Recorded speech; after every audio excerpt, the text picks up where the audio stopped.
Muy bien, entonces vamos a dar inicio a lo que es esta jornada inaugural del Sexto Congreso Iberoamericano de Ciencias Forenses. Le damos la más cordial de las bienvenidas a todos y todas ustedes a esta primera jornada de este congreso que es organizado por el Instituto Médico Legal Dr. Carlos Ibar, el organismo encargado de docencia, investigación y extensión en el Servicio Médico Legal de Chile. Como equipo de Instituto Médico Legal Dr. Carlos Ibar, les damos la más cordial de las bienvenidas a todos quienes hoy están conectados desde distintos países de Iberoamérica y también desde distintas regiones de nuestro país. Muchas gracias a todos ustedes por estar aquí hoy junto a nosotros. Comienza entonces este Congreso Iberoamericano, su sexta versión, que es la segunda que tenemos de modo virtual, y para comenzar queremos saludar a las autoridades que hoy nos acompañan. Queremos saludar a nuestro director nacional subrogante del Servicio Médico Legal de Chile, el doctor Froilán Stein Mujica, a la secretaria ejecutiva del Instituto Médico Legal, doctor Carlos Ibar, la doctora Francisca Silva Galvez, al subdirector médico subrogante, el doctor Armando Valdés Herrera, al subdirector administrativo, el señor Cristian Bahamonde Klein, a la jefa de gabinete del Servicio Médico Legal, señora Carola Álvarez Hernández, al equipo directivo del Servicio Médico Legal, a las directoras y directoras regionales de nuestro Servicio Médico Legal desde Arica a Magallanes, jefes de departamento, directivas de asociaciones de funcionarios y funcionarias, profesionales de Iberoamérica que están hoy con nosotros y, por supuesto, a cada funcionaria y funcionario del Servicio Médico Legal que hoy nos acompaña. Dicho eso, entonces, quisiéramos invitar al director nacional subrogante del Servicio Médico Legal, el doctor Froilán Stein Mujica, para que entregue sus palabras de bienvenida. Doctor, por favor. Bien, estimados autoridades del Servicio Médico Legal y también en el Ministerial, a nuestros expositores en esta ocasión, también a nuestros participantes, a todas y todos, tengan muy buenas tardes. Es para mí muy satisfactorio en esta ocasión dar inicio a este sexto Congreso Iberoamericano de Ciencias Forenses, que a lo largo de los años se ha transformado en un importante punto de encuentro e intercambio de conocimientos y experiencias para instituciones estatales, organizaciones no gubernamentales, profesionales y a personas amantes de las ciencias forenses en distintas latitudes. Agradezco a todos quienes se han conectado en esta ocasión a instancia organizada por nuestro Instituto Dr. Carlos Ibar, entidad encargada de materias de docencia, de investigación y también de extensión del Servicio Médico Legal, y que cuenta con la participación de importantes exponentes de la disciplina y que no tengo dudas será una oportunidad para enriquecer nuestro quehacer en pos de nuestro objetivo final, que es la búsqueda de la certeza científica para la administración de justicia y para de alguna manera llevar tranquilidad a familiares y deudos. El tema de esta versión nos convoca de sobremanera. El trato humanitario con dignidad, cercanía, empatía y con respeto irrestricto a los derechos de las personas es uno de nuestros horizontes. Todo nuestro personal, profesionales, técnicos y administrativos, saben de la importancia que tiene el entregar una respuesta oportuna y certera a quienes están sufriendo la pérdida de un ser querido o bien requieren de un peritaje clínico, sexológico, de filiación o cualquier otro de los servicios que presta nuestra institución a la ciudadanía. Al final de nuestra labor, siempre están las personas y trabajamos día a día con ese norte, el de ser un aporte desde nuestra misión técnica y científica, con la mirada puesta en la preocupación y la necesidad de respuesta a usuarias y usuarios. Es en este sentido como hemos desarrollado capacitaciones, programas y protocolos. Nuestro trabajo en materia de derechos humanos y en el esclarecimiento de crímenes de lesa humanidad es un sello que nos caracteriza, así como también nuestra activación en emergencias humanitarias y catástrofes naturales, o bien en el apoyo a otras entidades del Estado durante situaciones de emergencia como la pandemia, en cuanto al manejo de fallecidos. Todos momentos en que nuestra labor es fundamental para llevar tranquilidad a la ciudadanía. Hemos dirigido importantes esfuerzos en el desarrollo de protocolos y normativas, como el que apunta al trato digno de personas trans, adoptando las directrices del Protocolo Latinoamericano de Investigación de las Muertes Violentas de Mujeres por Razones de Género, o nuestro trabajo en mesas como el Circuito Intersectorial de Femicidios o la Red de Atención a Víctimas, ampliamente valorado por otras reparticiones estatales y no gubernamentales. Especial atención hemos puesto en la aplicación del Protocolo de Estambul para la acreditación de eventuales apremios ilegítimos por parte de agentes del Estado y el Protocolo de Minnesota para la investigación de muertes bajo custodia. Aún existen causas que requieren el uso de estas herramientas reconocidas internacionalmente tras las movilizaciones del llamado estallido social iniciado en octubre de 2019. Hemos contado con el apoyo del Ministerio de Justicia y Derechos Humanos para realizar las atenciones que están pendientes debido a las dificultades que sufrió nuestra labor durante la crisis del COVID-19. Si bien existen deudas que debemos saldar y aspectos que mejorar, como en todo servicio que preste el Estado, trabajamos incansablemente en el mejoramiento de cada uno de nuestros procedimientos, en la capacitación constante de nuestros equipos y en el trabajo mancomunado de nuestros funcionarios y funcionarias, piezas fundamentales para la correcta ejecución de cualquier plan o programa. Agradeciendo la presencia de cada uno de ustedes, les deseo éxito en este 6º Congreso Iberoamericano de Ciencias Forenses. Muchas gracias. Muchas gracias, doctor Roland Stay, director nacional subrogante del Servicio Médico Legal, por sus palabras. También quisiéramos aprovechar la oportunidad de saludar a la psicóloga doctora Ruth Vargas Forman, que está hoy junto a nosotros en este panel de autoridades, quien ella formó parte de la actualización del protocolo de Estambul y que mañana en la sala de salud mental va a estar hablando justamente del trabajo que se hizo, así que va a ser muy importante y le damos la bienvenida a ella también a este panel de autoridades. Muchas gracias. Bien, para continuar entonces quisiera dejar con ustedes a la secretaria ejecutiva del Instituto Médico Legal, doctor Carlos Ibar, doctora Francisca Silva Gálvez, quien dará a conocer el trabajo que hace el Instituto Médico Legal, doctor Carlos Ibar. Doctora Silva, micrófono es todo suyo, por favor. Muchas gracias, Ramiro. Quiero hacerle extensiva el agradecimiento a todos los presentes, a las autoridades, por el apoyo que hemos recibido para la realización de este importante congreso. Como ustedes saben, es anhelo del Instituto Carlos Ibar que esto se constituya en una herramienta eficaz de actualización, de adquisición de conocimientos en la medicina legal y ciencias forenses. Así es que encantada de tenerlos acá. Espero que esta semana sea muy provechosa para todos ustedes. Y aquí estamos, tienen el contacto nosotros, está en nuestra página web, también pueden comunicarse a través de comunicaciones para hacernos llegar cualquier consulta o duda que tengan. Mi presentación básicamente es muy cortita, es para contarles lo que hace el Instituto Carlos Ibar en materia de investigación, docencia y extensión. Ay, no corre.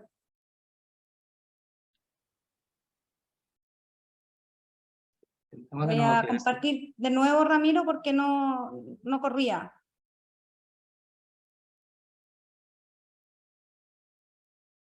Eso que lo probamos. Ahí sí.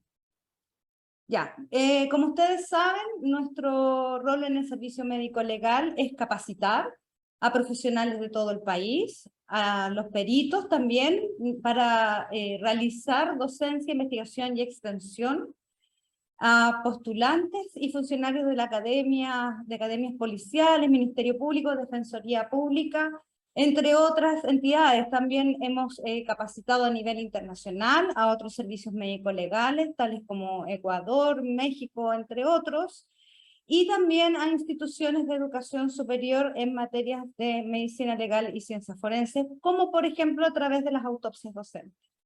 También colaboramos con la formación de profesionales de las instituciones de educación superior, recibiendo estudiantes de práctica, internados y clases, para que se vayan interiorizando de lo que es el trabajo del servicio, que a veces es un poco desconocido.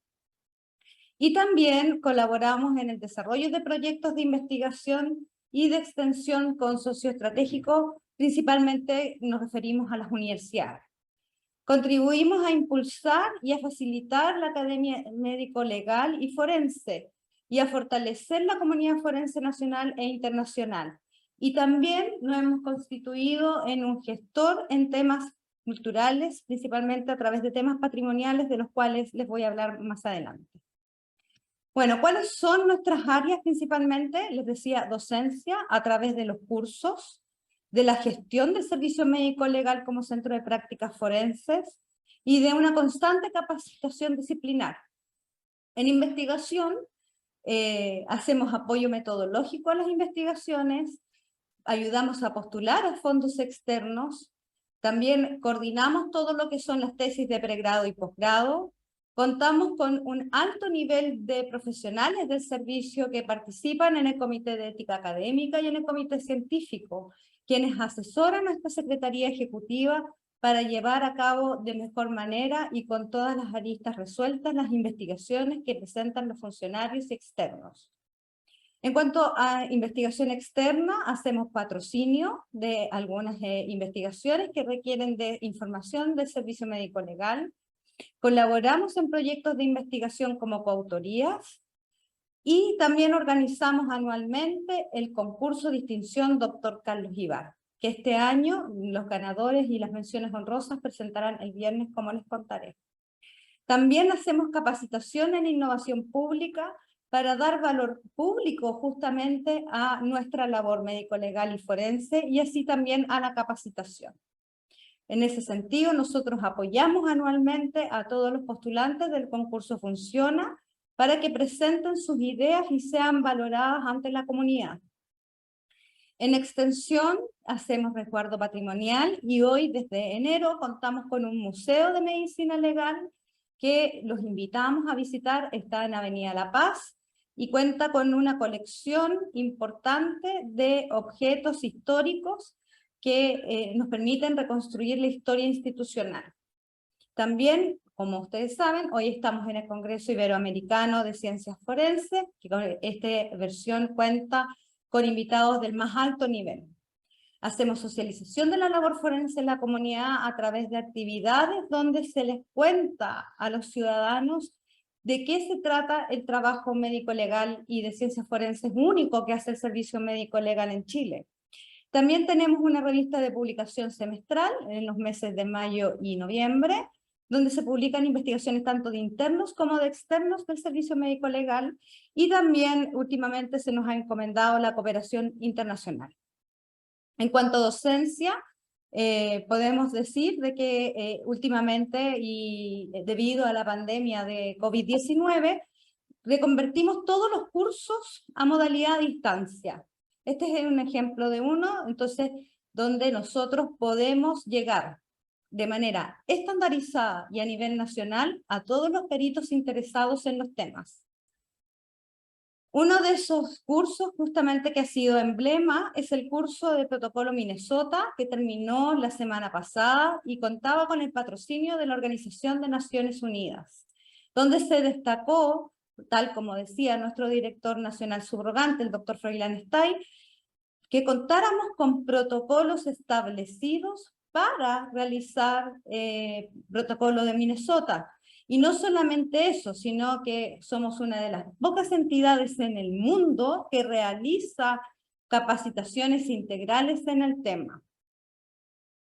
También nosotros, como les contaba, gestionamos el Servicio Médico Legal como Centro de Prácticas Forenses a nivel nacional. Esto quiere decir de que nosotros somos quienes interactuamos con las instituciones de educación superior, así como con la comunidad forense del servicio para que reciban a los alumnos, capacitándolos en tutorías clínicas, etc. En investigación, ya les conté, nosotros tenemos distintas aristas en las cuales nos preocupamos y quiero en este espacio agradecer públicamente a los miembros del Comité Científico y del Comité de Ética, quienes con su compromiso, dedicando tiempo a esto, han logrado un trabajo mancomunado y de excelencia para lograr mejorar y establecer lineamientos para la investigación. El viernes tenemos una jornada especial para que presenten sus trabajos los ganadores del 11º concurso de distinción Dr. Carlos Guivar, que premia la excelencia en la investigación forense. Dentro de esos está el ganador, que es de la sede de Iquique, que el trabajo se llama Quimerismo en un estudio de paternidad y alcance. La primera mención honrosa, el desafío de la data macroscópica de equismosis traumáticas en la evaluación clínica médico-legal del Servicio Médico-Legal de la Araucanía, y alcoholemia y pandemia, conducir en estado de ebriedad en la región de Magallanes y la Antártica chilena, del Servicio Médico Legal de Magallanes, a quienes les ofrecemos todas nuestras felicitaciones. En extensión, estamos con un trabajo nuevo, novedoso, que tiene que ver con la gestión cultural del servicio médico legal a través del rescate patrimonial, material e inmaterial. En cuanto al rescate material, nosotros ya hemos presentado el expediente para la declaratoria de monumento histórico del edificio del Instituto Médico Legal Dr. Carlos Ibar, que se ubica en Avenida La Paz, en donde ya hemos avanzado en las primeras etapas con el Consejo de Monumentos Nacionales y esperamos en un plazo de no más de un año tener este reconocimiento que permite a la institución relevar la importancia que tiene este edificio, ya que desde 1920 prácticamente ha mantenido las funciones para cual ha sido diseñado. Y en el patrimonio inmaterial hemos estado recogiendo relatos de funcionarios para reconstruir la historia del servicio. Por lo tanto, este es un trabajo muy innovador que estamos llevando a cabo. Aquí les dejo una imagen del museo, que se puede ver las distintas colecciones con las que contamos. También allí les muestro los horarios en cuales pueden visitarlo. Tienen visitas guiadas con la curadora del museo, quien es experta en estos temas y puede explicar a toda la comunidad, no está abierto solamente a los funcionarios, sino que a toda la comunidad forense y social, para que conozcan este importante espacio. También en investigación tenemos la revista Investigación Forense, donde se publican los trabajos que envían funcionarios y externos y que también deben cumplir ciertas reglas. Es nuestro anhelo poder indexar la revista en un plazo de no más allá de 2 años. Y bueno, también tenemos este congreso, donde nosotros hablamos de distintos temas de medicina legal y forense. El año pasado el tema central fue ética, hoy es el trato digno y humanizado en la labor forense, que es un tema principal que se está debatiendo en distintas partes del mundo. ¿Cuáles son los desafíos del Instituto Médico Legal Dr. Carlos Ibar? Primero, en docencia, coordinar programas de especialización y postítulo con instituciones de educación superior, perfeccionar los mecanismos pedagógicos que hoy utilizamos en la modalidad de distancia, fomentar la investigación como parte del espíritu institucional, promover la capacitación en innovación técnico-pericial, consolidar la vinculación con el medio, relevar a la comunidad las herramientas de generación de conocimiento con los que cuenta el servicio médico legal, y en el área de patrimonio, que como les comento es un área nueva, desarrollar la virtualización de la colección y espacios patrimoniales y robustecer el rol del servicio como un gestor cultural. Bueno, solo me queda invitarlos a que nos contacten a través de LinkedIn o nuestra página web o nuestro correo institucional. Encantados, nosotros vamos a atender todas sus consultas, todas sus dudas, incluso solicitudes, para poder así llevar a cabo nuestra labor de docencia, investigación y extensión. Buenas tardes. Muchas gracias, doctora Francisca Silva, secretaria ejecutiva del Instituto Médico Legal, doctor Carlos Ibar, por su exposición. Muy bien, entonces así le queremos agradecer a todas las autoridades que estuvieron hoy junto a nosotros en esta ceremonia inaugural. Por lo tanto, si lo desean, pueden apagar sus cámaras, de lo contrario pueden mantenerse acá viendo la próxima exposición.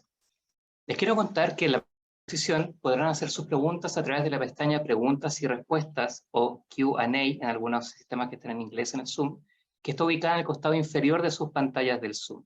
Al finalizar la exposición, abriremos un tiempo para leer algunas de ellas. Dicho eso, entonces, para continuar, quiero dejar con ustedes a Marisol Intriago, quien expondrá sobre el enfoque en trato digno y humanizado en la labor y atención forense en el Servicio Médico Legal de Chile. Marisol Intriago es antropóloga de la Universidad de Chile, con estudios en antropología física y forense, diplomada en anatomía de la Universidad Andrés Bello. Con 19 años como profesional en el Servicio Médico Legal, ha desarrollado su trabajo multidisciplinario, con especial énfasis en el servicio público, derechos humanos e investigación. Actualmente se desempeña como encargada de la Unidad de Derechos Humanos del Servicio Médico Legal, equipo interdisciplinario que aborda casos complejos de identificación de osamentas de larga data, tanto en casos de derechos humanos como en situaciones criminales o desastres masivos. Le invito entonces a Marisol a que pueda compartir su pantalla y entregar su exposición. Muy buenas tardes, muchas gracias Ramiro por esa introducción. Quiero agradecer la oportunidad de poder compartir con ustedes esta presentación que en lo personal expone muchísimo de lo que pienso del trabajo forense que hemos estado realizando no solo el equipo de la Unidad de Derechos Humanos, sino que todo el servicio, desde todas sus perspectivas, desde todos los aspectos periciales y humanos. Vamos a compartir pantalla.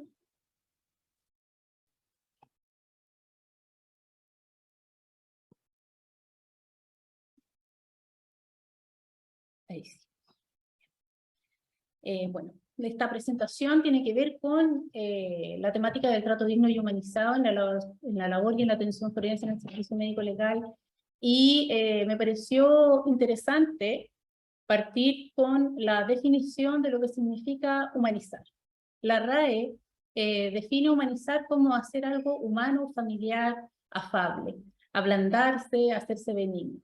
Sin embargo, esta terminología, esta definición de la palabra humanizar, a mí me parece quizá que puede de repente cuestionarnos un poco, y quisiera compartir una cita de un teólogo español en que él habla de cómo se siente incómodo respecto a que se equipare la idea de la humanización solo con el trato cálido, con el trato acogedor de relaciones asistenciales, como si ahí estuviera netamente lo que es el sentido de la humanización, y que no se considere un sentido mucho más comprometido que tiene que ver con el rescate de la dignidad de todo ser humano y los derechos que de ahí se desprenden. Principalmente considerar a cada ser humano con el que nos relacionamos en nuestro quehacer, en su persona única, en sus características propias, en todo lo que lo hace ser una persona particular que está viviendo una situación puntual. Y quiero mostrarles la imagen de Patch Adams, que me pareció extremadamente interesante, considerando cómo él ha hecho un trabajo mundialmente conocido en la humanización de la medicina, en términos precisamente de rescatar esta unicidad de cada persona en su dolor, en la situación en la que vive y en el rol que nos corresponde como profesionales en el acompañamiento a las personas con las cuales nos relacionamos en estos aspectos profesionales. Aquí, retomando el tema de los derechos humanos, quisiera exponer mi mirada de lo que para mí tiene que ver con los derechos humanos como revolución del siglo XX. A partir de la Segunda Guerra Mundial, la Asamblea General de las Naciones Unidas emite la Declaración Universal de Derechos Humanos en París en diciembre de 1948, y por primera vez establece 30 principios que son los derechos humanos fundamentales que deben protegerse en el mundo entero. De estos 30 principios quisiera rescatar 5 que me parecen extremadamente actuales.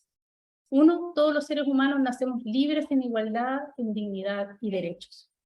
Esta libertad y esta igualdad muchas veces se nos pierde. Los individuos todos tenemos derecho a la vida, a la libertad y a la seguridad. No podemos estar sometidos a la esclavitud ni a la servidumbre. Nadie puede ser sometido a torturas, a penas o a tratos crueles, inhumanos o degradantes, y todos somos iguales ante la ley. Y sin distinción tenemos derecho a igual protección de la ley. Creo que estos principios levantados en 1948 están más vigentes que nunca al día de hoy, en que vemos una sistemática y muy difícil, digamos, cumplimiento de estos derechos, y un desafío permanente a todos los agentes del Estado que estamos impelidos precisamente a dar esta protección. Los derechos humanos están instalados en el campo del derecho, en la forma de tratado, del derecho internacional consuetudinario, en acuerdos regionales, en leyes nacionales, y a través de ellos se expresan y se garantizan estos derechos. Es decir, estamos hablando de cuerpos legales y jurídicos fundamentalmente, que han inspirado declaraciones, tratados internacionales, convenciones regionales, y constituyen un sistema jurídicamente vinculante para la protección y el respeto de los derechos humanos. Todos los Estados miembros de las Naciones Unidas han ratificado al menos uno de los 9 tratados internacionales básicos, el 80% ha ratificado al menos 4, y los derechos internacionales de derechos humanos establecen obligaciones para estos estados que han ratificado los tratados. Estas obligaciones se vuelven deberes para todos nuestros estados y principalmente se refieren a 3 ámbitos. El respeto a los derechos humanos, es decir, la obligación de los estados a no violar los derechos que ya están ratificados, a proteger a los grupos más vulnerables que potencialmente pueden ser afectados en distintos ámbitos en sus derechos, y promover los derechos humanos, es decir, generar mecanismos proactivos para que estos compromisos sean efectivos en cada país. Y hay que respetar estos derechos, porque acá no se trata de cuáles son nuestras opiniones más personales, nuestras ideas culturales respecto de los derechos, toda vez que el Estado del que somos parte suscribe un tratado, nos comprometemos todos como funcionarios públicos a dar cumplimiento a estos compromisos. Esto significa que los gobiernos tienen que poner en práctica medidas que sean compatibles con los derechos y obligaciones inherentes a estos tratados. Esto significa que nuestras leyes nacionales, nuestro sistema jurídico interno, debe ser la primera herramienta para proteger estos derechos garantizados en el derecho internacional. Y en el campo de las ciencias forenses, como ciencias al servicio de la justicia, nuestro desafío y obligación es incorporar en todo nuestro procedimiento los parámetros que aseguren el cumplimiento de estos compromisos. Por una parte, entonces, las ciencias forenses tienen que incorporar un enfoque de derechos en todos los ámbitos propios de nuestra competencia. Aspectos que son básicos, como las tomas de evidencia, el examen y la gestión de las pruebas, la interpretación de los datos, la confección de nuestros informes técnicos, la ratificación y la valoración de los peritos y los científicos, los profesionales forenses, tiene que estar cruzado por la incorporación del enfoque de derechos. Por otro lado, nuestras ciencias forenses, particularmente en nuestro país, han sido desafiadas a referirse a delitos contra los derechos humanos, tortura, ejecuciones extrajudiciales, desaparición forzada, y ámbitos que muchas veces no se conciben como violaciones graves a los derechos humanos, como las muertes violentas de mujeres por razones de género, el tráfico y la trata de personas, y las graves vulneraciones a niños, niñas y adolescentes.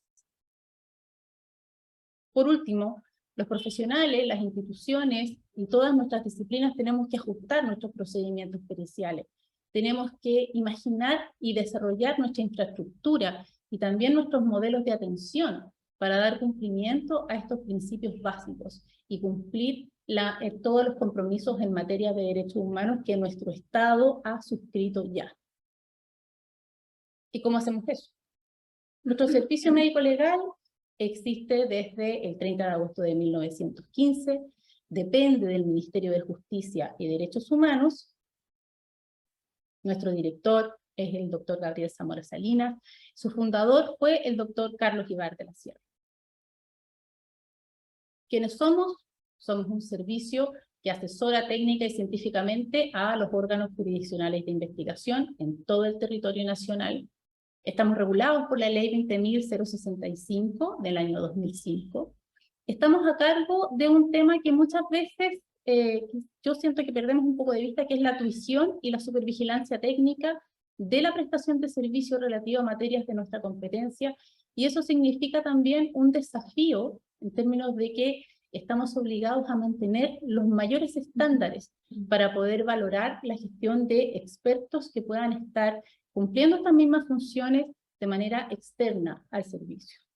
Y para poder lograr esto tenemos que colaborar con la capacitación, con la docencia y con la extensión en las áreas de nuestra competencia, cosa que hacemos a través del Instituto Carlos Ibar a nivel nacional e internacional.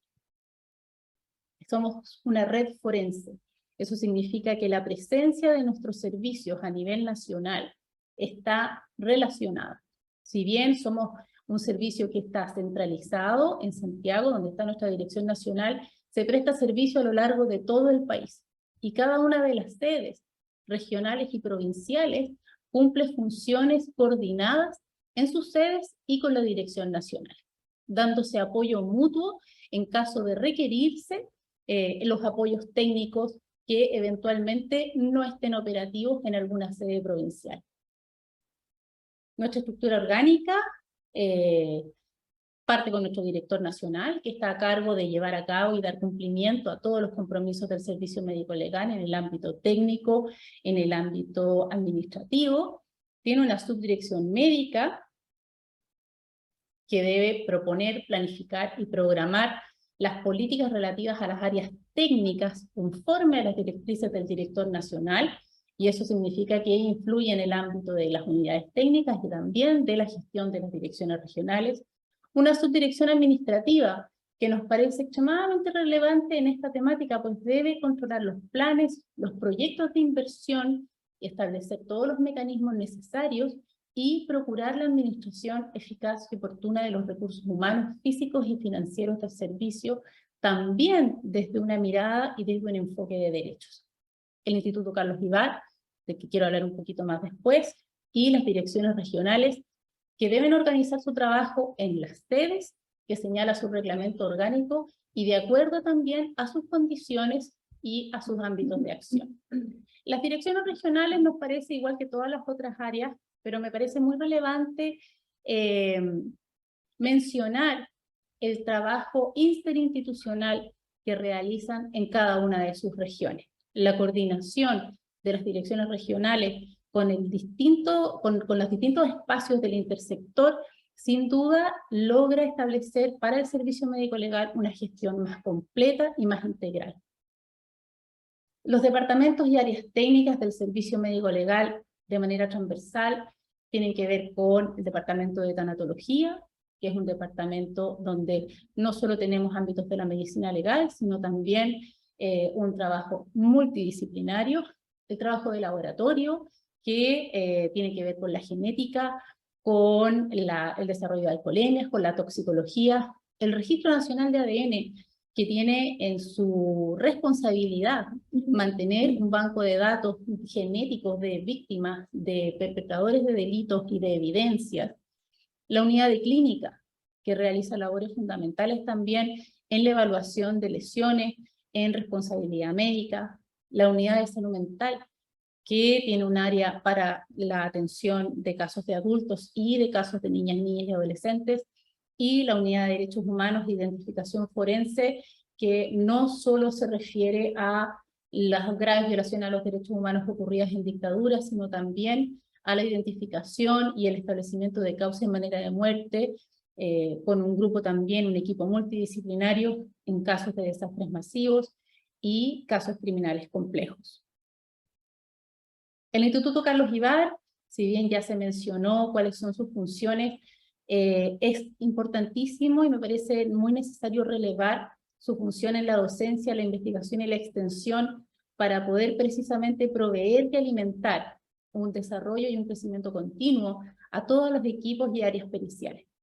Esta labor necesariamente obliga al Instituto Carlos Vivar a mantenerse permanentemente actualizado, a mantener un diálogo constante también con los equipos técnicos, con las unidades, con las regiones, para poder proveer estas necesidades que son tan sentidas al interior del servicio para mantener los estándares a los cuales estamos obligados.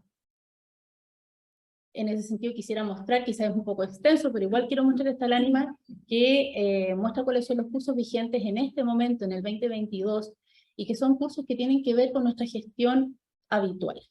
La introducción a la investigación de femicidio y el protocolo latinoamericano de investigación de muertes violentas de mujeres, la introducción al protocolo de Estambul y el protocolo de Estambul como herramienta pericial, la capacitación en la ley 21.120 de identidad de género, que impacta directamente nuestro trabajo con nuestros usuarios, los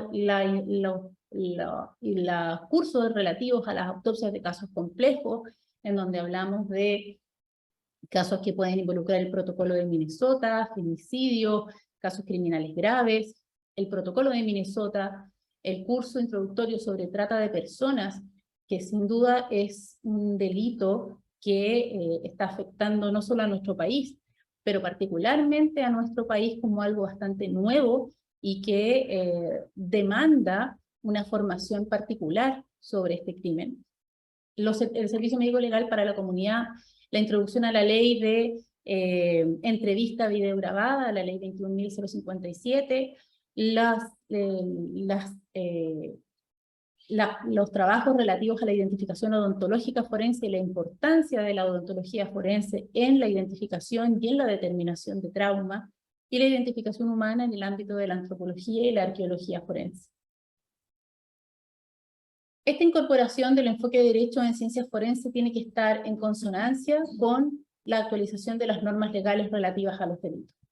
Y en este sentido, vuelvo a mencionar la trata de personas, pues la trata de personas significa que estamos desafiados a desarrollar procedimientos, protocolos, mecanismos para evaluar a las víctimas con un carácter interseccional.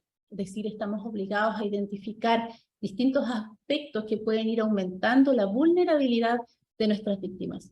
Son mujeres, son hombres, son niños, son extranjeros, son connacionales, ¿ya? Y esta evaluación y esta valoración de estas características particulares de las víctimas de este terrible delito tienen que estar vinculados a la valoración jurídica de la evidencia. El maltrato infantil o la violencia contra niños, niñas y adolescentes nos obliga a establecer de dónde vienen nuestros niños. Estamos hablando de eventos ocurridos en los hogares familiares, en las escuelas, en hogares de menores, niños que están bajo la tutela del Estado, el sexo, la edad y cualquier otra condición adicional de vulnerabilidad. Las muertes violentas de mujeres, en donde nosotros tenemos que incorporar en el análisis y la evaluación, en la autopsia, las directrices que hoy día nos entrega el Protocolo Latinoamericano de Femicidio y que están hoy día incluidas en los protocolos de análisis de las autopsias en el servicio médico legal. En casos de grave violación a los derechos humanos, en que hablamos de desapariciones forzadas y ejecuciones extralegales ocurridas no solo en el marco de la dictadura militar, sino que en otros eventos y otras situaciones en los que nuestro país ha sido testigo, en épocas muy recientes, tenemos que aplicar el Protocolo de Minnesota. La Unidad de Derechos Humanos viene aplicando el Protocolo de Minnesota desde el año 2007 para los casos de dictadura militar. Y eso sin duda permitió establecer ya un antecedente y un precedente para poder incorporarlo en otros procedimientos médico-legales que incluyen también la incorporación de los testimonios, las declaraciones, los estudios documentales y principalmente el trabajo multidisciplinario. Por ejemplo, en el caso de la muerte de un interno en un recinto carcelario o cualquier persona que está bajo la custodia del Estado, es importantísimo valorar la evidencia versus los testimonios del personal de atención, del personal de custodia. Y en el caso de las torturas, las vejaciones, malos tratos bajo la custodia del Estado o efectuadas por agentes del Estado, la aplicación del Protocolo de Estambul, que también viene incluyéndose en la atención tanto clínica como de salud mental desde el año 2011 a la fecha y que hoy día está ampliamente consolidada en los procesos de capacitación y certificación de nuestros profesionales y se realiza prácticamente en todo el país. Quisiera hablar de algunos ejemplos que tienen que ver con la manera en que los distintos servicios médicos legales en distintas partes de nuestro país, y estos son solo ejemplos porque no podría mencionar todos los esfuerzos y todas las acciones que realizan las distintas sedes y los distintos departamentos técnicos para incluir este enfoque de derechos y el aspecto humanizador de la gestión del servicio médico legal. En el caso de la trata y el tráfico de personas y la migración ilegal, la Subdirección Médica ha desarrollado un enorme esfuerzo en transversalizar una mirada a todos los servicios que incluya estos aspectos de acompañamiento y ayuda de un modelo más integral de atención. En particular quisiera mencionar la situación del Norte Grande, que abarca principalmente las sedes de Arica, Tarapacá y Antofagasta, que se ven particularmente impactados por este fenómeno. La migración ilegal se caracteriza por estar asociada a diversos delitos, que pueden ser desde el tráfico de personas hasta la trata, tanto para explotación sexual como explotación laboral. Las víctimas de este delito presentan una alta vulnerabilidad. Son personas que están bajo una situación de desarraigo cultural y social, que no tienen redes que los sostengan o que los apoyen, que están en situación ilegal en nuestro país, por lo tanto desconfían y se sienten mucho más amenazadas por las situaciones que tengan que enfrentar y la reacción que van a tener las autoridades locales. En ese sentido, la gestión de cadáveres de personas, por ejemplo, en el caso de Tarapacá, que están ingresando ilegalmente al país y que fallecen en el trayecto, ha significado un desafío importante para las sedes.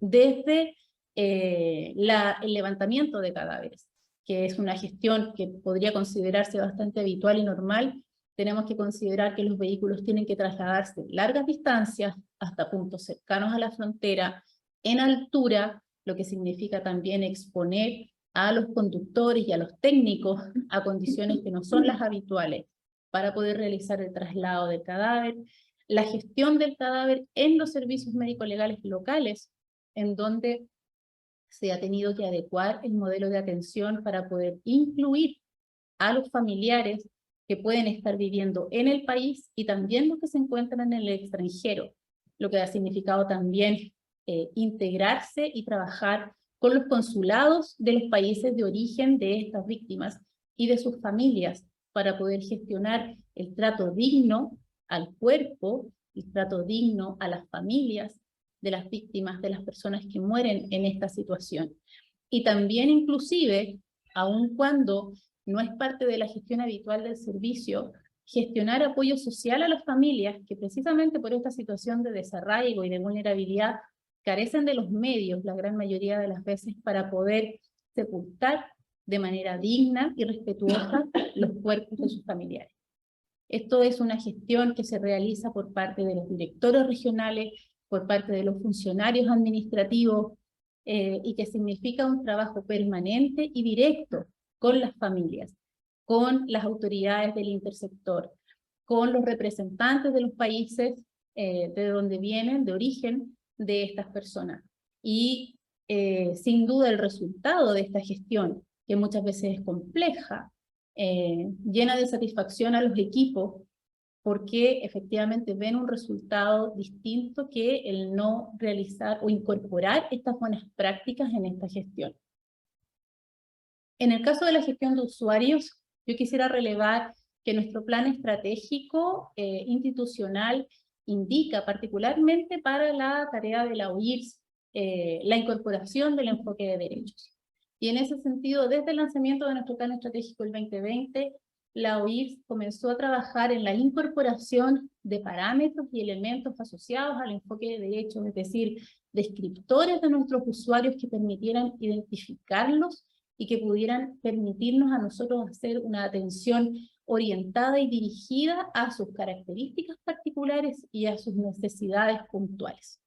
La OIRS hoy día realiza un informe, siempre lo ha realizado, pero hoy día este informe incluye una serie de parámetros, además de los clásicos estadísticos de la edad, del sexo, identifica con mucho más detalle hoy día este tipo de rasgos, la nacionalidad de nuestros usuarios, la ocupación, la distribución por espacio de atención, las materias por las cuales consultan, los motivos, el estado de la tramitación, cuáles son los compromisos de respuesta, los canales de comunicación, tanto desde los usuarios hacia el servicio médico legal, como desde el servicio médico legal hacia los usuarios, y una categorización de estos reclamos o consultas o sugerencias.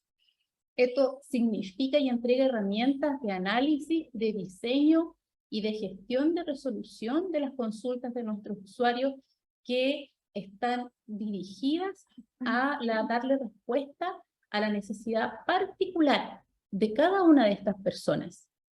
Y en este sentido, hoy día podemos presentar, de hecho, con el último informe que entrega la OIRS, que cerca del más del 90% de las consultas, sugerencias y reclamos de nuestros usuarios tiene una respuesta resolutiva. ¿En qué significa esto? Identificar las solicitudes por área técnica, por ejemplo, si es laboratorio, si es salud mental, si es tanatología o clínica, permite al personal de la OIRS dirigirse directamente a estas áreas para informar respecto de estas solicitudes. No solo transmitir un documento, un correo electrónico, sino que transmitir la situación a la necesidad del usuario en particular. Un ejemplo de identificar este tipo de requerimiento es, por ejemplo, lo que se hace con la unidad de laboratorio. Nosotros sabemos que muchos de nuestros fallecidos que ingresan para ser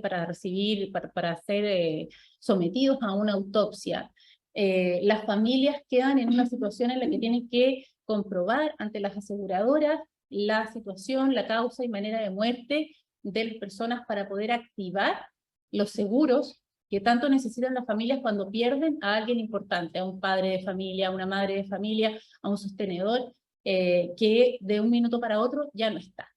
Por lo tanto, poder identificar esta necesidad, este requerimiento y transmitirlo a través de la OIRS a las áreas técnicas correspondientes, también permite a estas áreas técnicas, y es efectivamente lo que está ocurriendo, priorizar la gestión de los análisis para poder responder lo antes posible ante la necesidad que tienen estas familias. Eso agiliza la entrega de resultados, permite a los familiares resolver una situación puntual que están viviendo, que es externa a la gestión técnica, digamos, del servicio médico legal, y transitar por esta situación extremadamente dolorosa y difícil con mucho menor compromiso de sus propios recursos. Permite el cierre de ciclos, finalizar estos procesos privados que impactan a la familia, pero también a la comunidad y a la sociedad de donde esas familias pertenecen. En relación a la temática de género, el Servicio Médico Legal tiene una larga gestión en la instalación de protocolos relativos a tomar en cuenta los aspectos de género tanto en la atención como en la gestión interna de nuestros equipos. Nosotros participamos desde el año 2017 del Circuito Intersectorial de Femicidio con varias instituciones, la Policía de Investigaciones, la Subsecretaría de Interior, con Carabineros de Chile, con CERNAMED, que básicamente el Ministerio de la Mujer lidera este grupo, y este circuito lo que busca es minimizar en lo posible el impacto que tiene para las víctimas indirectas de un femicidio la pérdida de una mujer de manera violenta que ha muerto por razones de género. Entonces, en ese sentido, el Servicio Médico Legal se une a estos equipos para poder gestionar y realizar su abordaje de tal manera que se impacte lo menos posible y se evite la victimización secundaria de las víctimas indirectas de estos graves delitos. El protocolo de atención a usuarios trans se redacta y se publica el 2021 en consonancia con la Ley 21.120, que es la Ley de Identidad de Género. Nosotros como Servicio Médico Legal pudimos establecer finalmente un protocolo de atención a los usuarios y a los funcionarios trans que reconoce y protege la igualdad de género y la no discriminación. Esto significa que en adelante las personas son respetadas en tanto su identidad de género hayan hecho o no su cambio registral, y toda la atención desde su ingreso, desde las consultas y toda la atención pericial que reciben está bajo este protocolo.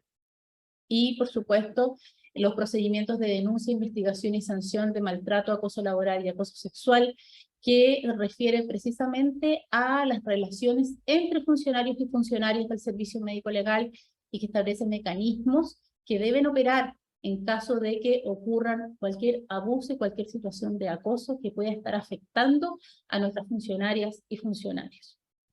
En este marco quisiera levantar el protocolo creado por la sede de Los Ríos de atención de familias de víctimas de femicidio.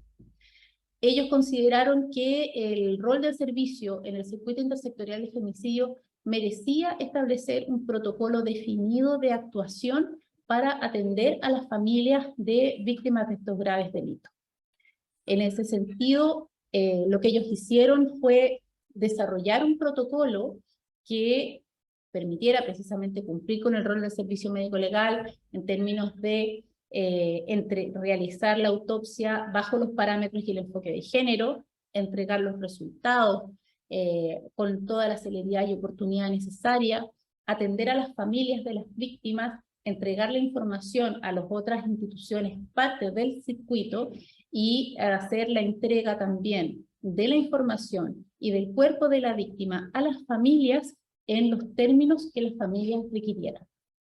Ellos no solo hicieron este proceso, sino que además hicieron pruebas respecto de este protocolo, hicieron una evaluación con las familias respecto del funcionamiento de este protocolo y ajustaron su protocolo a la respuesta que recibieron de los familiares. Este protocolo que hoy día está instalado y es un proceso certificado del servicio médico legal, permite dar cumplimiento al rol del servicio en la región, no involucra mayor cantidad de recursos económicos, sino que básicamente es producto del compromiso y la creatividad de los funcionarios de la sede. Permite modificaciones periódicas de acuerdo a los resultados de la evaluación, que son evaluaciones constantes y permanentes, pero también tiene desafíos. Requiere comunicación y coordinación con los representantes de las otras instituciones, y nos obliga a mantener este vínculo con el intersector. Requiere también incorporar medidas de autocuidado, especialmente para los funcionarios que realizan el acompañamiento al familiar. Y se debe concientizar a los responsables del servicio médico legal, como son los equipos del circuito intersectorial de femicidio.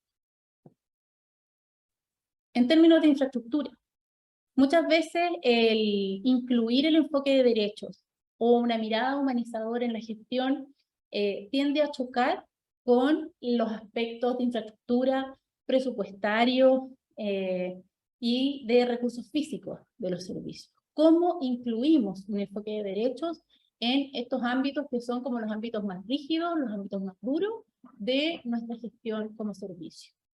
Pero sin embargo, son extremadamente interesantes las experiencias que se tienen en distintos servicios respecto de esta temática.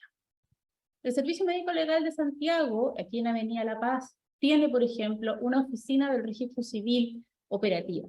Eso significa que toda la gestión de inscripción de las personas fallecidas se realiza inmediatamente en la oficina y en la misma sede, sin tener que hacer que las familias se acerquen a las distintas oficinas de registro civil para hacer el trámite de inscripción y obtener su certificado de defunción y su pase de sepultación al momento de retirar los fallecidos. Se ha constituido también una sala especialmente acondicionada para las víctimas de agresiones sexuales, que incluye un espacio para niños, niñas y adolescentes y para el acompañamiento que hacen de ellos sus familiares. Eso permite dar un espacio que aísla y da privacidad a las víctimas de estos graves delitos versus otras áreas comunes de espera del servicio médico legal. En el caso de la Araucanía, quisiéramos mostrar estas áreas técnicas, como la sala de autopsia y la sala de entrega de fallecidos, que pueden verse como cualquiera, como cualquier sala de autopsia, como cualquier sala de entrega. La gestión de la Araucanía incluye acondicionar estas áreas para poder dar el espacio a las personas que van a retirar sus fallecidos, que respete sus valores tradicionales, sus necesidades religiosas y distintos aspectos culturales. La ubicación de las mesas, la ubicación del fallecido, la orientación del cuerpo, son elementos que se consideran al momento de la entrega desde las personas que tienen origen mapuche, personas que tienen origen judío, y personas católicas también que tienen este espacio como un espacio único para hacer la recepción del cuerpo de su familiar en de las maneras en que socialmente y culturalmente son dignas y respetuosas para este momento.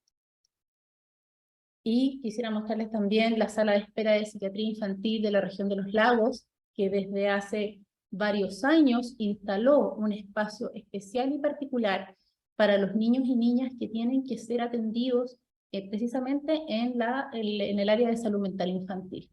Un espacio luminoso, un espacio colorido, un espacio privado, en donde los niños pueden esperar para su atención, distraídos y alejados de otras áreas del servicio en donde se realizan otro tipo de gestiones. La construcción de estos espacios físicos, la capacidad de los funcionarios de acoger la necesidad de estos usuarios, es precisamente de lo que hablamos cuando hablamos de enfoque de derechos y de aspectos humanizadores. La incorporación de familiares. Como unidad de derechos humanos, hemos estado trabajando, yo personalmente, desde hace 19 años, en la atención de víctimas y de familiares de víctimas de grave violación a los derechos humanos.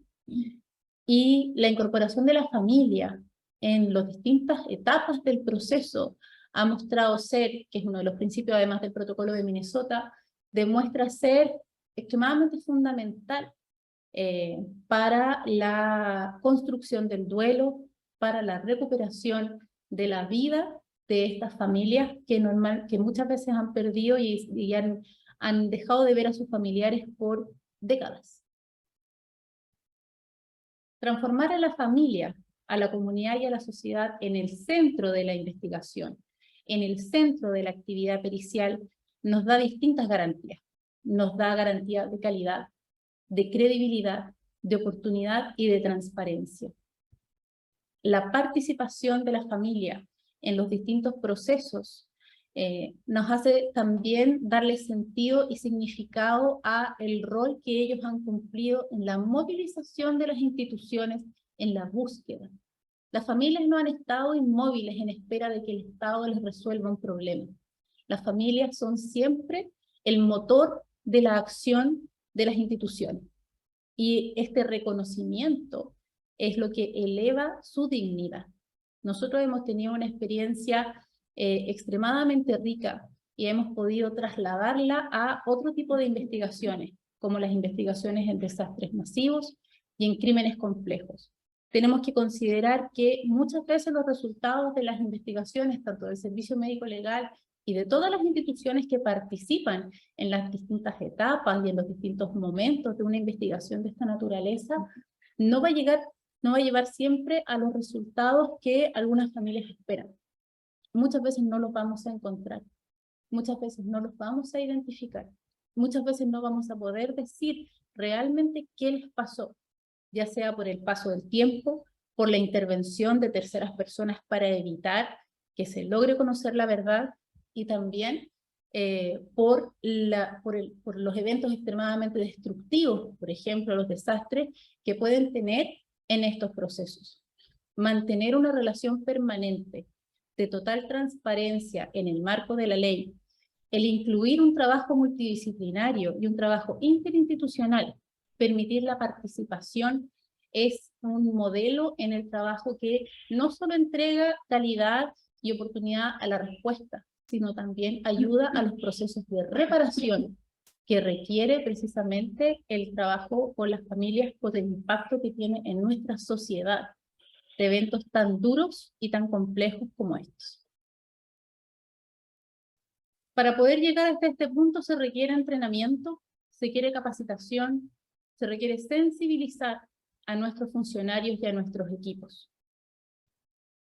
Para poder generar compromiso, y en este camino debemos pensar en los apoyos que necesitan nuestros equipos técnicos, los acompañamientos que necesitan nuestros equipos técnicos y el reconocimiento que se merecen en el logro de estas tareas. Quisiera agradecer la oportunidad de haber presentado hoy, principalmente porque también me dio a mí la oportunidad de conocer un poco más lo que hace nuestro servicio. En el ámbito de la Unidad de Derechos Humanos tenemos mucha gestión con las regiones y sabemos el trabajo intenso que desarrollan, lo que profundamente que conocen a su sector, a su región, a sus usuarios y el tremendo compromiso que tienen. Pero creo que es muy importante difundirlo, darlo a conocer, reconocerlo y agradecer el trabajo de todos los equipos. Muchas gracias. Muchas gracias, Marisol Intriago, encargada de la Unidad de Derechos Humanos del Servicio Médico Legal, por su presentación. No sé si podrá, nos pregunta Rodrigo Padilla si es que hay algún plan o algún mecanismo para reducir tiempo de espera en los exámenes de histología y de toxicología. Bueno, yo no soy experta en el área de toxicología y de histología. Sé que el servicio reconoce la necesidad de mejorar los tiempos de respuesta. Efectivamente han mejorado los tiempos de respuesta, considerando, digamos, primero que nada, mejorar la dotación específica en esos ámbitos, y además el hecho de que se está dando cuenta también de una larga espera que se levantó en pandemia principalmente, donde estas áreas se vieron bastante impactadas y se fue generando una lista de espera importante de exámenes. Estas brechas han ido achicándose de a poco, pero sin duda es un desafío que tiene el servicio todavía. Y no creo que se solucione en el corto plazo, pero sí en el mediano plazo. Muchas gracias, Marisol. Nos preguntan, bueno, ahí a lo mejor Francisca puede apoyar, ¿cómo acceder a las capacitaciones? Y si hay alguna forma de contacto de parte de los demás servicios auxiliares de la justicia para poder acceder justamente a este tipo de capacitación. La pregunta era cómo se podía acceder a la capacitación, ¿cierto, Ramiro? Así es. Ya. Nosotros tenemos capacitaciones que son exclusivas para los funcionarios, porque tienen que ver con temas periciales propiamente tal, como por ejemplo perfeccionamiento en temas de autopsias complejas, o bien en temas de laboratorio, etc. No obstante, tenemos algunas capacitaciones que son abiertas a la comunidad, como por ejemplo la ley de identidad de género, introducción al protocolo de Estambul, etcétera, ¿ya? Y también próximamente vamos a lanzar un curso que se llama el rol del servicio médico legal en la ciudadanía, para que cualquier persona, cualquier ciudadano que esté interesado en la medicina legal y en las ciencias forenses pueda interiorizarse en mayor profundidad de lo que habló Marisol hoy día, de lo que yo hablé hoy día, y así también reconocer cuál es nuestro lugar en el sistema de justicia chileno, ¿ya? Pero cuando nosotros también abrimos cursos para la comunidad, también lo damos a conocer a través de un boletín mensual que nosotros tenemos de noticias, que dicho sea de paso, está en estos días por salir la versión del último mes, y allí publicitamos cuáles son los cursos abiertos a la comunidad y cuáles son los cursos que son cerrados para los funcionarios del servicio médico legal. Muchas gracias, doctora Francisca Silva. También para Marisol nos pregunta Carolina Gutiérrez, a su juicio, ¿qué medidas faltan o se podrían trabajar en el área de derechos humanos al interior del servicio médico legal? Yo creo que nosotros tenemos relativamente claros nuestros desafíos en las temáticas de derechos.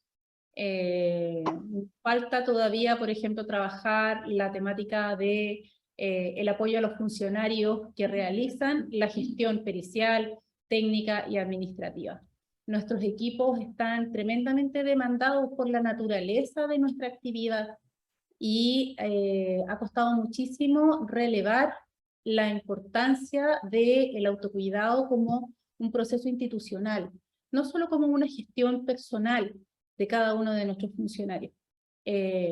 Creo que el apoyo a los equipos sin duda redunda en una mejor atención, en una atención de mayor calidez, de mayor calidad a nuestros usuarios. Y en otros aspectos nosotros sabemos que, por ejemplo, hay temáticas que son nuevas para nosotros en general, poder abordarlas, poder mirarlas correctamente, no solo para nosotros como servicio, sino para toda la institucionalidad, como el delito de trata de personas. Tenemos esta impresión todavía que tiene que ver con nuestro marco cultural, de que la trata de personas es para la explotación sexual de mujeres extranjeras, por ejemplo, o la explotación laboral, y eso redunda en que muchas veces invisibilizamos este delito, porque este delito está en el marco de las organizaciones de crimen organizado, precisamente. Y que estas organizaciones sin duda tienen diversos mecanismos para blanquear el ingreso de hombres y mujeres, niños, niñas y adolescentes para explotación laboral y sexual, para el tráfico y el movimiento de personas que son nacionales del país, al interior del país, y que muchas veces nosotros no consideramos, ni siquiera vemos, porque no vemos a una persona encadenada a una silla. Vemos una persona que está trabajando, que atiende a alguien y que no refiere que está siendo amenazado, que se le ha quitado toda su documentación, que recibe amenazas de su entorno familiar en su lugar de origen. Entonces, este tipo de evaluaciones, por ejemplo, son evaluaciones que todavía estamos en proceso de desarrollar, de crear, no solo como servicio médico legal, sino que como parte de las instituciones públicas, como el trabajo de las policías, del Ministerio Público, de la capacitación a los jueces, que son los que finalmente imparten justicia, establecen la sentencia y establecen también la validez de los cargos a las personas que realizan estos delitos.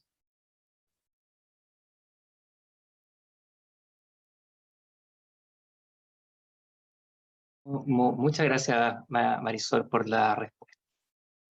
Déjame ver si tenemos más preguntas acá. Tenemos, bueno, también Alessandra Franchino, le manda muchos saludos, Marisol, desde el Servicio Médico Legal. Mariana Anduesa también le dice muchas gracias por la ponencia. Y hay una pregunta sobre el trato de niñas, niños y adolescentes que son víctimas de violencia sexual. No sé si puede contar un poco, Marisol, respecto a los protocolos o prácticas que se aplican para evitar la victimización secundaria. Bueno, yo creo que hemos ido recorriendo un camino sobre, en lo particular de estos delitos, que afectan gravemente a niños, niñas y adolescentes, especialmente en el caso de violencia sexual, mayoritariamente niñas. El Servicio Médico Legal creó una guía de atención para la violencia sexual, apuntando precisamente a este grupo particularmente vulnerable. Ha desarrollado también estrategias en regiones de estaciones móviles de atención, también pensando en niños, niñas y adolescentes para que no tengan que trasladarse largas distancias. Es muy valorable la experiencia del Maule en este aspecto, que me gustaría mencionarla, porque ellos tienen mucha experiencia en la práctica de el uso de esta estrategia para poder acceder a niños, niñas y adolescentes que son víctimas de estos delitos. Pero creo que todavía nos hace falta reconocer que niños, niñas y adolescentes siguen siendo muy invisibilizados en nuestra sociedad y necesitan aún más desarrollo de prácticas y de procesos y de protocolos que ayuden precisamente a evitar la victimización secundaria que se produce principalmente por los tiempos. La ley de entrevista videograbada, sin duda, tiene un impacto tremendo en los procesos a los que estos niños son sometidos cuando se hace una denuncia. Poder declarar una sola vez en un ambiente protegido, seguro, no tener que exponer al niño, niña y adolescente a nuevos interrogatorios, a nuevas consultas una y otra vez por los distintos estamentos de justicia, sean la policía, sea el Ministerio Público, sea el Servicio Médico Legal, sin duda ya elimina del proceso traumático que los niños están viviendo, el tener que repetir una y otra vez la situación que ya ha ocurrido. Pero yo siento que todavía nos falta, en términos de los tiempos que involucran muchos de nuestros análisis, nuestros exámenes, precisamente porque nuestro servicio está muy demandado en este tipo de investigaciones y en otras investigaciones que tienen que ver con el ámbito de familia, que para los niños los tiempos no son los mismos que para los adultos. Un adulto puede esperar 6 meses, un niño no. Un niño está en crecimiento, en desarrollo, requiere ser acogido, requiere recibir tratamiento, requiere recibir terapia, y por lo tanto nuestro desafío es poder estar a la altura también, no en la calidad de nuestros profesionales que está disponible, sino en los tiempos que tenemos para poder dar la atención más oportuna que los niños, niñas y adolescentes se merecen. Muchas gracias, Marisol. Tenemos también ya para ir terminando con las preguntas, una pregunta sobre el tema de las negligencias médicas, sobre las pericias. Si existen protocolos especiales en la evaluación pericial con perspectivas de género. Nos consulta. Perdón, aquí me quisiera tomar yo la palabra. La Subdirección Médica y la Dirección Nacional, en particular los doctores Valdés y Estay, han estado muy preocupados sobre el tema de enfoque de género, en particular en la estandarización de procedimientos que se está llevando a cabo hoy en día en el servicio médico legal. Dentro de esos procedimientos técnico-periciales está la normativa técnica de responsabilidad médica que incluye estas temáticas que la verdad son transversales para todo nuestro quehacer. Más consultas al respecto, pienso que debieran redirigirlas a la subdirección médica.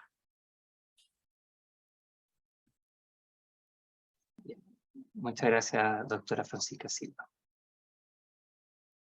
Sí, bien, no sé si hay más preguntas, porque de lo contrario, hay algunas que nos hacen que son más administrativas, se las vamos a responder después por interno.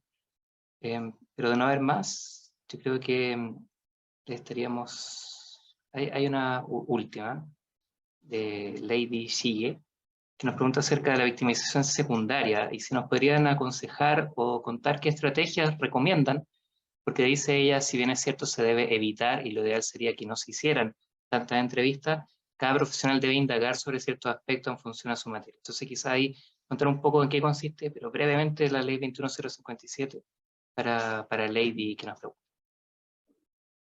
Bueno, la ley 21057 está pensada principalmente en la situación de niños, niñas y adolescentes. Y en ese sentido, la realización de la entrevista tiene que incluir todos los aspectos necesarios para todos los ámbitos, el ámbito policial, el ámbito clínico y las consultas respecto de los aspectos judiciales. Entonces, en ese sentido, la entrevista no es solo, la ley no se refiere solamente a grabar una entrevista única, sino que esta entrevista única tiene que tener un diseño y tiene que cumplir con todos los aspectos fundamentales para que efectivamente pueda realizarse una sola vez. El objetivo de la entrevista es no tener que repetir, no tener que someter, especialmente a los niños, a nuevas intervenciones y nuevas preguntas por parte de nuevos actores. En ese sentido, la entrevista tiene que ser estandarizada, tiene que ser válida para todos los ámbitos. Si la realiza la policía, el servicio médico legal tiene que estar de acuerdo con los distintos aspectos sobre los cuales se hicieron las consultas y sobre los ámbitos técnicos que cubrió la entrevista. Si la realiza el servicio médico legal, exactamente lo mismo. Entonces, en ese sentido, se trata de un protocolo y un procedimiento estandarizado, que tiene que cubrir todos los aspectos que se van a someter a investigación. Puede que se requieran otras consultas que van a incluir a la familia, al entorno, pero no a la persona directamente entrevistada, que en este caso es la víctima que ha sufrido una vulneración, particularmente niños, niñas y adolescentes, pero esta ley también está pensada, por ejemplo, para víctimas de trata de personas que dentro de sus deseos está volver a su país y recuperar su vida tal como la tenían antes de ser trasladados. Entonces también ya se está pensando en desarrollar protocolos y procedimientos que permitan validar esta estrategia en otro tipo de delitos y que incluyen también a adultos. Gracias, Marisol. Sí, sí. Bueno, ella nos consultaba sobre la ley 21057, ella es de Ecuador, por eso creo que interesada saber, y de ahí le voy a dejar que en el chat un pequeño vínculo para que puedan ver un poquito de qué se trata la ley de entrevistas videograbadas, que además fue realizada en forma etápica en distintas regiones del país para ir haciendo una especie de prueba para finalmente estar habilitada en todo el país. Bien, entonces les agradezco mucho, especialmente a Marisol Intriago, que hoy fue nuestra expositora principal aquí en esta jornada inaugural del 6º Congreso Iberoamericano de Ciencias Forenses.